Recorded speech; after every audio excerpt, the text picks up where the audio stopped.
Pinupuri ka namin, O Diyos, Ama, Anak, at Espiritu Santo.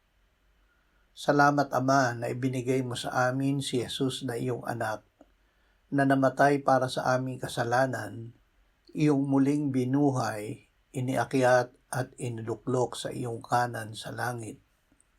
Salamat na ibinigay mo sa amin ang iyong banal na Espiritu, at sa pamamagitan niya ay ibinuhos mo ang iyong pag-ibig sa aming puso. Panginoong Hesus, inialay mo ang iyong sarili para sa amin, para kami ay maging banal. Patuloy na linisin mo kami ng iyong dugo at salita. Ipisan mo kami sa iyo upang maging isang katawan na banal na maluwalhati sa iyong harapan. Amen.